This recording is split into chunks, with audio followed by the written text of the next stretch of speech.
May bago akong calculator dito na tiyak na magagamit at magiging kapaki-pakinabang sa mga katulad kong nag-aalaga ng mga baka. Lalo na doon sa mga pinasok ang pagbabaka for as a cattle fattening business. So, mayroong mga nagme-message sa akin dyan sa Facebook page. Minsan may mga comment din sa YouTube channel ni Alpha Adventure Farms, particularly dun sa mga video na patungkol sa mga baka. Tinatanong kung may kita ba? Mayroon daw bang kita sa pag-aalaga ng baka? Now, pag pinag-usapan natin ang kita sa pag-aalaga ng baka, dapat nating tukuyin kung anong business model ba ang pinapatungkulan natin. Kasi meron tayong breeding for breeding purposes, meron tayong for fattening purposes. So may cow-calf operation, may papatabain mo lang siya, no? Fattening business nga. So eto, napansin ko karamihan ng mga tanong ay ang tinatanong nila ay kung kikita raw ba sila kung bibili sila ng payat na baka tapos ipapatabain daw nila at bebenta, may kita raw ba doon? Now, para masagot natin ang sagot na yon, ang tanong na yon, dapat magkwentahan tayo. Dapat alam natin kung ano-ano ba yung mga expenses para doon, no, doon sa fattening business. Now, itong calculator na to, makikita nyo to sa website ni Alpha Adventure Farms. Ito yun, no? alphaadventure.com. Balik tayo sa homepage. Trace lang natin para alam nyo kung anong mga pinagpipindot ko dito, kung paano ako nakarating doon sa calculator na yon. So, pag nasa alphaadventure.com kayo, click nyo lang yung accessories, i-click nyo yung free farm calculators. Sa ngayon, pinapa-free taste ko to, kumbaga. So, may chance na lumipat ang calculator na to sa premium farm calculators, may bayad. So, samantalahin nyo na, gamitin nyo na to habang libre pa. Pag nandiyan na kayo sa free farm calculators, click nyo yung cattle fattening profit calculator. At yan ang lalabas. Okay? So, may tatlong portion ng calculator na to. Yung una ay yung mga inputs. Diyan, medyo may control ka dyan. Pero hindi naman 100% may control ka dyan, no? Pero karamihan, ikaw ang may control sa mga yan. And then, yung second portion niya, yung mga outputs. Ito, mag-auto-compute lang yan base doon sa mga pinag-i-input mong numero doon sa inputs. Tapos, itong ikatlong portion ay yung expenses and profit. Isusuma total niya lahat ng ginastos mo, magkano ang kita mo, magkano yung benta mo, kabuuang benta mo, at magkano yung net income. So, gross sale minus expenses, yun ang net income mo. Okay? Ngayon, pag-usapan na natin yung inputs. So, dito sa inputs, kailangan mong sagutin kung papakainin mo ba ng silage ang bakang yan, silage lang ba, o silage at saka feed concentrates. Pag sinabi kong feed concentrates, either ikaw yung nagtitimpla, gumagawa dyan dahil may formula ka na dumaan na sa analysis ng isang animal nutritionist, no? O kaya yung bibilin mo lang yung feeds sa agri-vet stores, ng mga feed supply. So, you decide. Magsa-silage at feeds ka ba o magpupurong silage ka? So, dito sa 80% silage at 20% feed concentrates, ayon ito dun sa aking pag-aaral na sinasuggest ng mga animal nutritionists. Hindi mo pwedeng pag-eksperimentuhan yan na 50% silage at 50% feed concentrates. Karamihan sa mga nabasa ko ay 20% ang kanilang nire-recommend na feed concentrates na ipapakain. Okay? Ngayon, base saan yan? 80% ng silage, base saan? Base yan doon sa timbang ng pinapakain mong baka at base doon sa percentage ng dry matter na meron doon sa pinapakain mo. So, ganito yan. Kung yung ipapakain mo sa baka mo ay silage at saka feed concentrates, i-check mo dapat yan. Napansin nyo may lumabas na additional columns, di ba? Ayan, oh. Kung purong silage naman, mawawala yung mga inputs para sa feed concentrates. Natural, di ba? Para saan pa ba ito kung hindi ka naman magpapakain ng feeds? Kaya tinanggal ko sila sa programming ko. Kapag ito sinelect mo, 100% silage.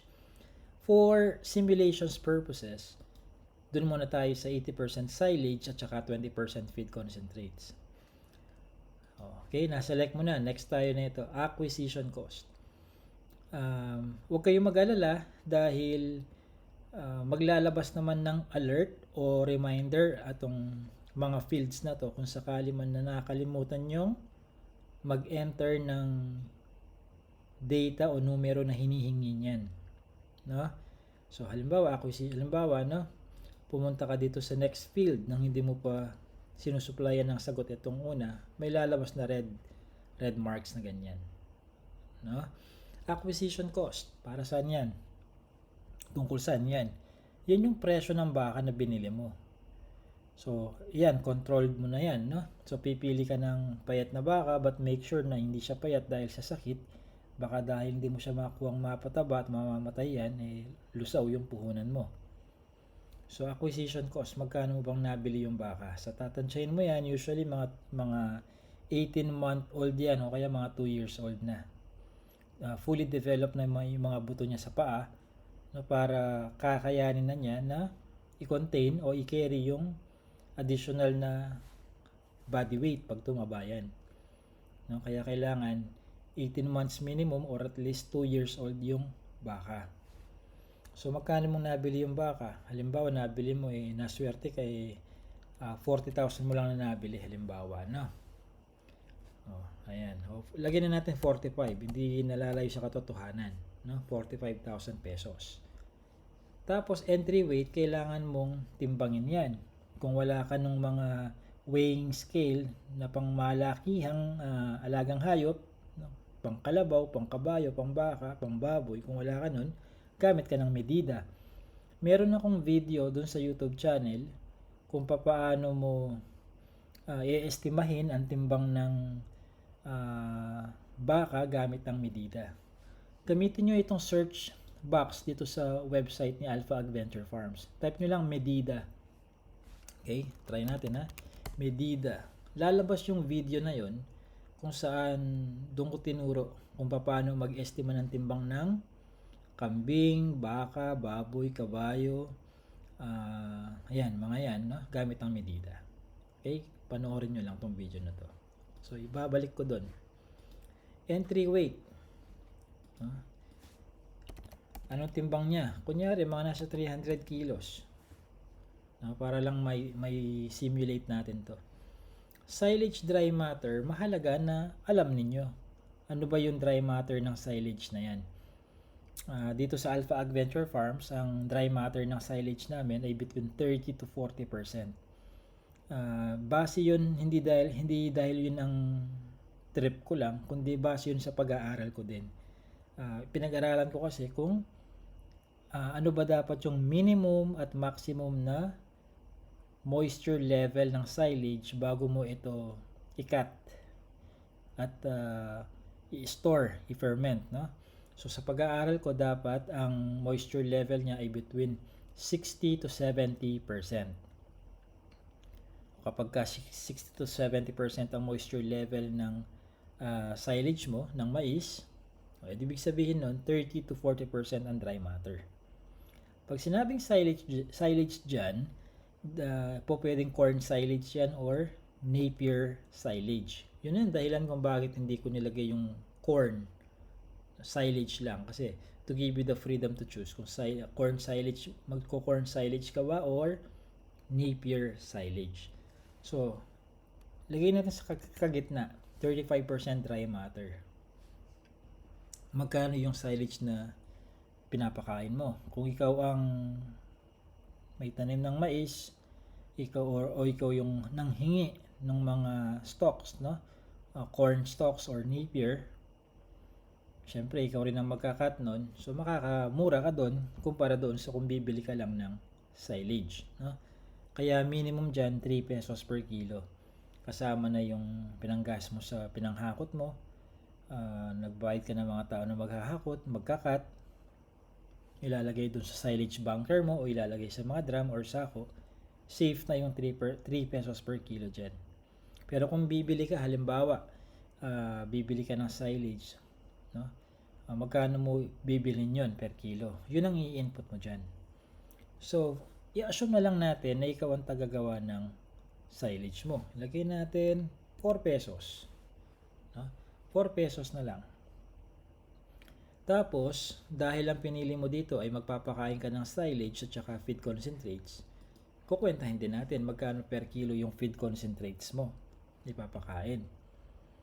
Sabihin na lang natin nasa 22 per kilo. No? Halimbawa, nakabili ka sa mga co-op, mas mura yung kanila kumpara dun sa mga branded. Tapos, i-input mo dito yung pinaka-final or final na timbang ng baka after mo siyang patabain, hopefully tumaba nga, no? For 100 days. 100 days lang po yan, ano? Huwag natin gagawing 2 years kagaya ng ginagawa sa mga backyard, ano? Minsan 3 years, 5 years bago ibenta. Matagal 'yon. Okay? Matagal bago mo magawang pera yung baka mo. So for 100 days, papatabain mo 'yan, pupurgahin mo muna after mo siyang bilhin, pupurgahin, and then iba-vitamins mo 'yan. And then simula na 'yun nung 100-day fattening period mo. Sabihin na lang natin mula 300 kilos nung binili mo siya ay napaabot mo ng 420. Halimbawa lang, ano. Tapos pag ibebenta mo yan per kilo din. Makaluma na yung nagbebenta ng baka na sisirpat-sirpatil lang yung baka sa tagiliran, sa unahan, sa hulihan, dun sa bandang puwitan niya, no? Kung pumuputok ba sa taba yung baka, no? Gawin ninyo, timbangan na lang para patas kayong lahat. Yung buyer at saka yung seller. Ang kalakaran sa pagpipresyo ng baka, ng technique dyan, aalamin mo magkano bentahan sa palengke ng per kilo. I-divide mo lang by 2. Halimbawa, dito sa Tarlac City, 360 per kilo. Ibig sabihin nun, malamang nabili nila yung bakang yun ng 180 per kilo. Ganyan ang kalakaran sa palengke. Kung magkano yung puhunan, tina-times 2 lang nila yun ang selling price nila sa palengke. Usually, madalas ganun no? So, ilagay natin dyan 180. Kasi kung 200 per kilo yan, bebenta sa palengke yan, 400 per kilo. No? So, ilagay na lang natin 180. And lastly, kailangan may presyo yung pag-aalaga o yung gastos sa pag-aalaga. Kahit pa sabihin natin ikaw lang nag-aalaga sa mga yan at ikaw ang may-ari sa mga baka, kailangan may presyo yun. Dahil kung hindi ikaw mag-aalaga at pinaalaga mo sa iba, hindi naman libre yun. No? Magbabayad ka rin ng tao. So, lagyan mo ng presyo dapat yun. Yun ang makatotohanang pagko-compute kung kumita ka ba talaga or hindi. Okay? So, yun ang ilalagay natin. Let's say for 100 days pinasahuran mo ang sarili mo ng 3,000 na lang, no? Ayan.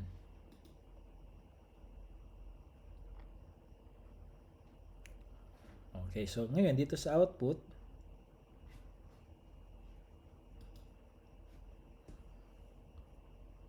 ayan, sa output natin lalabas dito yung computation natin, computation. So, sa loob ng 100 days, kung yung pinapakain mo ay mayroong initial na timbang na 300 kilos, ang kalalabasan niyan, mangangailangan ka ng mahigit 2 toneladang silage for 100 days. To be exact, 2,057 kilos. At yung feed concentrates na kakainin yan for 100 days ay 514 kilos. Pag pinagsama mo, ito, cost of silage mo, base doon sa 2,057 kilos na tig ko 4 ang halaga, may 8,228 pesos ka sa silage. Sa feed concentrates mo, base doon sa presyo per kilo niya na 22 nilagay mo, at magko-consume siya ng 514 kilos. Isang ulo lang yan isang baka lang yan. Ang cost ng feed concentrates mo ay 11,308 pesos. Pag pinag-add mo yung 8,228 at 11,308, ang makukuha mo ay 19,536. Itong average daily gain niya, paano na-compute yan? Di ba initial mo 300? Nung 100 days, after 100 days, naging 420 kilos siya. Bumigat siya nadagdagan siya ng 128 kilos. 120 kilos. So, 120 divided by 100, 1.2 kilos ang nadadagdag sa kanya kada araw sa loob ng 100 days. Oh. Now, magbebenta ka na ngayon. No? Magbebenta ka na ngayon. Ngayon, ang total expenses mo, paano naging 22,536 yan? Samantalang ang total feed cost mo ay 19,536 pesos lang. Siyempre, i-add mo yung 3,000 na sweldo sa pag-aalaga. 19,536 plus 3,000, dun nakuha ang 22,536 pesos. Now, nagbenta ka. 420 kilos yan, di ba? Binenta mo sa 180 per kilo. 420 times 180, yan ang benta niya. 75,600 pesos. Ang net income mo ngayon, 75,600, no? Minus yung expenses mo, no? Minus 2 expenses na to, minus yung acquisition cost mo na 45,000, oh, net income mo ay 8,064. Okay? Yun ang tubo mo for 100 days sa isang baka. Now, paglaruan natin itong computation na to. Let's say, syempre, kapag mas mura mong nabili, 40,000, lalaki yung net income mo. No? Kung halimbawa 50 mil mong nabili yan, hindi mo nakuha sa diskarte sa pagtawad, ayan ang matitira sa'yo, 3,000 lang. O, ibalik natin sa 40, 45. Paglaruan natin, sabihin na lang natin ang dry matter ng silage mo ay maganda talaga, kaya naisagad mo sa 40%. Tingnan mo ha. Ito lang ang binago natin, binalik ko sa dating 45,000 ng acquisition cost. Tingnan mo, lumaki. Kanina 8,000 lang yan eh. Balik natin sa 35 ha. 8,000. So, mas maganda ang dry matter, mas mataas ang dry matter ng silage mo, mas maganda. No? Pero dapat between 30 to 40% lang yan. Huwag mong na baka gawin mo naman, patuyuin yung corn stalks or Napier stalks, no? Sinandry mo talaga, no? Parang kasing tuyo na ng dayami. Hindi maganda yon. Bakit? Magkakaproblema ka sa formation or production ng lactic acid na siyang responsible sa pagpe-ferment. So, hindi naman po pwedeng sagad mo siya na patuyuin. Okay? At hindi rin naman po pwedeng buhusan mo pa ng tubig para mabasa siya lalo, no? So, between 30 to 40% lang ang dry matter. Okay? Kaya dito, pag nilagay mo ng 50, mag-e-error yan. Hindi mawawala ang pulang reminder na to. Sinasabi niya na, oy, huwag ka managinip. 30 to 40% lang yan. Okay?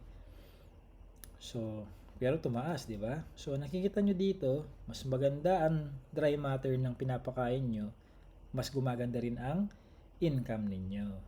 Anong napansin ninyo nung tumaas ang silage dry matter from 35? Anong napansin nyo? Kapag 35% ang dry matter, ang kakailangan ninyang kaining silage sa loob ng 100 days ay 2,057 kilos. Pero kung 40% ang dry matter mo, from 2,057 kilos, naging 1,800 kilos na lang. Kasi ang pagpapakain sa baka ay 3% ng kanyang body weight on a dry matter basis. Okay? Ganito yan. 300 divided by 0.03, tapos i-divide mo pa yun ng 300 times 0.03, tsaka mo i-divide ng 0.4 para sa dry matter mo. Doon nakuha ang 1,800. Okay? Ngayon, doon sa feed concentrates mo, maapektuhan din yung dami ng feed concentrates mo dyan base doon sa dry matter ng silage ng silage kasi nga 20% ng pagkain niya ay feed concentrates. Imemenos niya dito yon. Imemenos niya dito. Okay, 80%. So, ngayon, paano nakuha ang 1/8? Ganito yan. Ulitin natin computation. 300 times ito, may calculator tayo. 300 times 0.04. Ayan. Tsaka natin i-divide ng 300 muna times 0.03 which is 3% ng body weight. Tsaka natin i-divide ng 0.4. 22.5. No? Times 100. 100 days tayo magpapakain So, 2,250. Kung mapapansin ninyo, itong 1/8 plus 450, suma total niyan ay 2,250. Ngayon, paano naging 1/8 itong 1/8? Kasi nga naman, 80% lang ng 2,250 ang ipapakain as silage. So, 2,250 times 0.8. Yun ang 1/8. No? Kaya, 2,250 times 0.2, yun ang 450. Okay? Para lang alam nyo paano ko pinogram ito. Ayan. So, ano pa pwede paglaruan dito? Let's say, na nakadiskubre ka ng epektibong paraan ng paggawa ng sarili mong silage, no? Nakapagpundar ka na dun sa pang-chop mo, no? Nakadiskarte ka. So, naging 3 pesos na lang. O, tingnan mo net income mo. From 10,000 plus, naging 12,300. No?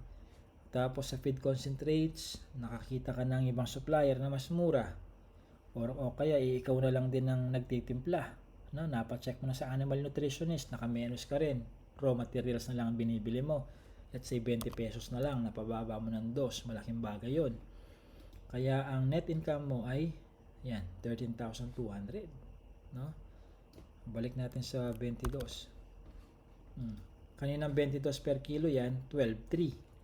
Nung 20 na lang siya, halos nadagdagan ka ng 900, no? Na tubo net income. Tapos sabihin na lang nating napakaganda ng average daily gain ng baka mo, no? Let's say from napaabot mo ng 450. Yan ang natira sa'yo, laki So, anong napansin mo dito?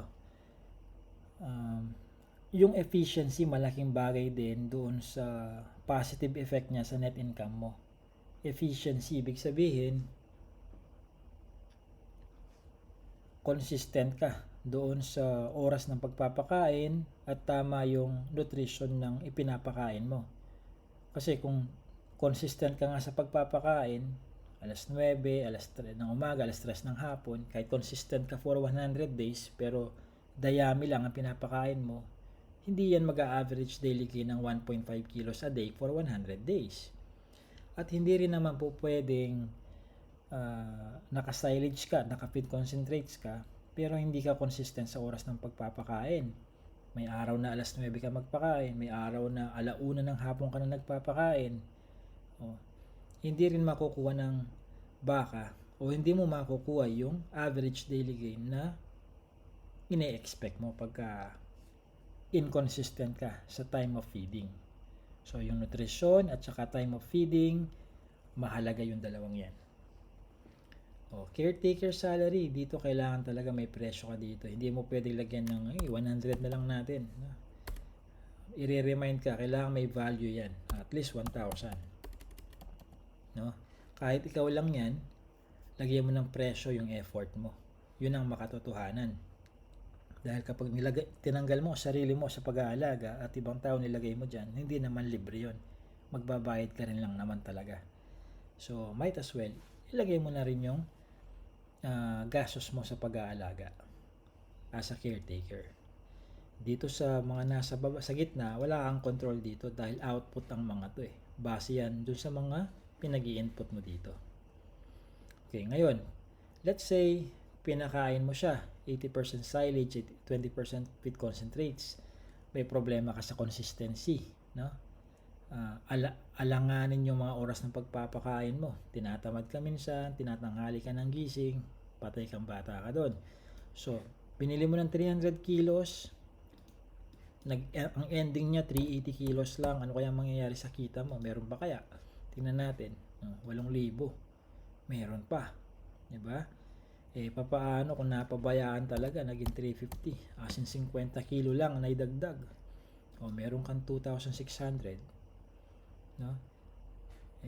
Papaano kung na-jackpot mo naman selling price, no? O kaya medyo may kababaan. Ang selling price natin naging 170 lang. Tingnan natin. Negative ka, wala kang income. Dahil nga, inconsistent ka. Tingnan nyo, kahit bumaba ang selling price per kilo, pero consistent ka doon sa pagpapakain, oras ng pagpapakain, at quality ng pinapakain mo, napaabot mo nga ng 420 halimbawa, may net income ka pa. No? Maganda na yan, yung 11,000 na yan, malaki na yan. So, kahit bumaba ang presyo ng 160, meron ka pa rin. Okay? Which is madalang lang na maging 160 yan dahil wala pa akong nakitang karne ng baka dito sa palengke namin na 320 lang ang kilo. Hindi bumababa sa 350 yan. So, mga nasa 175 ganyan. No? So, it means to say, pagbutihin mo yung time of feeding at saka yung pagbutihin mo yung time of feeding at saka yung quality ng pinapakain. Now, ito naman ang paglaruan natin ngayon, yung kung puro silage lang at walang feeds. Ayan, ha? Kung puro silage lang, walang feeds, mapupunta lahat yung required silage na 2,250 sa silage. Natural, wala na yung ang tawag dito, feed concentrates, no? Kaya yung total feed cost mo ay siya rin dun sa cost of silage mo. Kasi yun lang naman ipapakain mo no? 6,750. So, total expenses mo, 6,750 plus yung 1,000 dito. Ayan. Yun ay kung mapapaabot mo ng 420 ng puro silage lang. Sabihin na natin 400 na lang. Sige. No? Kasi iba pa rin yung output kapag may feed concentrates talaga. No? So, ayan. Meron pa rin naman na natira. Ayan, 17,250 na matitira sa'yo. Na menos na doon yung gastos mo sa pagkain, gastos mo sa pag-aalaga.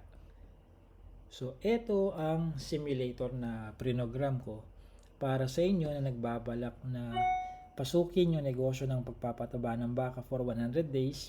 Bibilhin na mature na yung bone niya, fully developed na, payat yung baka, hindi dahil sa sakit, no? Baka dahil lang sa malnutrition, papatabain for 100 days. At yun lang, buy and sell ka. No? Buy ka ng baka na may opportunity para tumaba, and then isa-sell mo siya ng tumaba nga, dapat. No? Otherwise, kung parehas lang ang timbang niya ng entry price, ng entry weight sa final weight, naglaro ka lang. Okay? So, ito ang calculator para doon. At least ngayon, pwede mong paglaruan ito bago mo paratingin yung baka dyan sa lote ninyo.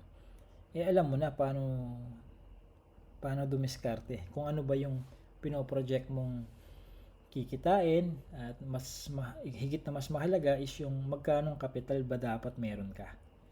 No? Hindi po pwedeng lakas lang ng loob, no? Hindi po pwedeng base sa presentation ko sa video na to, baka nalula ka, kikita pala ako ng 17,000 dyan gusto ko ng 10 baka kaagad. Ang tanong ngayon, gusto mo ng 10 baka, meron ka bang capital para sa 10 baka? Yun ang another good question yun. No? Magsimula ka muna, mas maganda sa 1, 2 na ganyan na baka. Testingin mo muna kung mapapataba mo nga. No? Baka mamaya takaw mata lang. No? Bumili ka agad isang module na baka, no? 25 baka ka agad.